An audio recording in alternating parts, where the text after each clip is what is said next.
Hey everybody, I am coming to you from my screen porch here at my house in Roanoke. I realize that you do not get to see the puppies behind me during this video, so please accept my apology. Know that they're running around enjoying the lovely weather. I have watched your quality videos today and have provided feedback. This assignment doesn't allow me to give feedback on the slides because of the URL format, but you do have feedback in your post-it rubric. If this was a challenging assignment from a technology standpoint, please understand that your perseverance and your persistence has paid off. Anytime we're having to navigate a new technology, whether for this case it's an academic technology or whether it's a professional technology, a new electronic medical record, a new medical or piece of equipment, all of that requires a learning curve. So be patient with yourself if this was a challenging process for you. Know that I appreciate the efforts and that the efforts provided fruit from your labor. From a general standpoint, you guys did a great job. You all really understand quality and really have some really cool ideas in how you can address quality within your own practice area. So I was pretty impressed with that.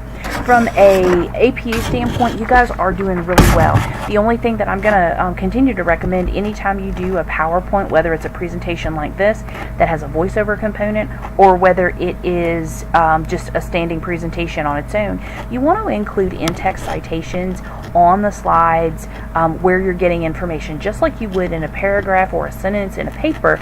You need to do the same thing when you're developing a PowerPoint.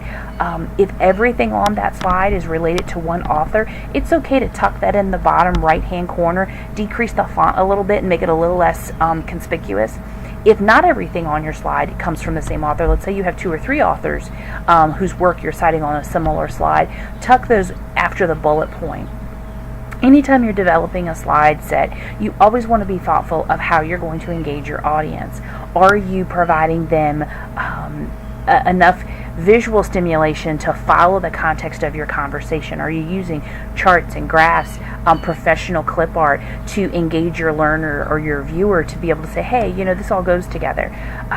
You also don't want to clutter your slides and put lots and lots of narrative on that. You guys did a really nice job of just using bullet points and then being able to talk about your key ideas independent of those bullet points. You always want to avoid reading your slides to someone, whether you're standing in front of them or doing a voiceover. So be thoughtful about that as you move forward and prepare to do other presentations. I suspect that many of you do presentations as part of your job, which has supported your success in this assignment, which is great.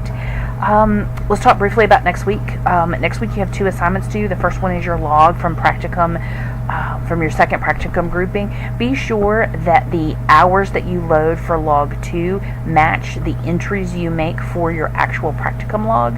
Go through and read the feedback that's been provided to you from log 1 and be sure that that feedback is integrated into log 2. Understand that the expectations for those logs are not going to change. So when you get to 625, the effort to perfect the details of that log are going to pay off for 625 and 626. We use the same log, we use the same process. So really focus on really fine-tuning that process so that that will be kind of second nature as you move forward through the rest of your practicum courses. Touch base if you have questions about that process. Know that I'm here. Your other assignment is reflective exercise number 3, and this is a great exercise. For me, it's truly a reflective exercise. You're going to use O'Brien's sub-themes of servant leadership, and you're going to give examples of specific interactions that you have had with patients or employees in your work environment where you have demonstrated and worked through O'Brien's 4 sub-themes.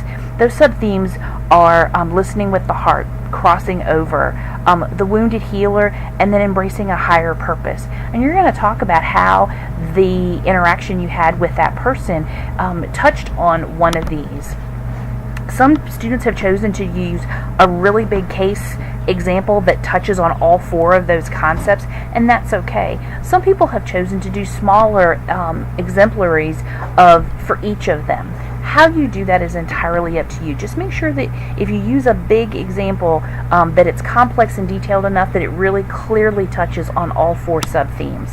The other thing to keep in mind is the writing of this assignment is going to feel kind of like a creative writing assignment, and that's okay.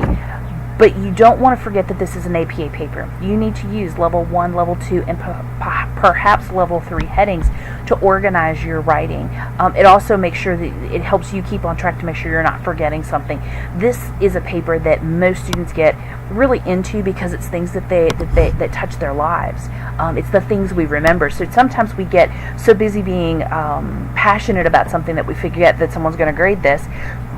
So as you get through, make sure that you're using level headings to guide your reader, which is me, as well as your own writing, and make sure you go back in, use proper support, go back in and read the instructions and the requirements for references. That's going to support your success.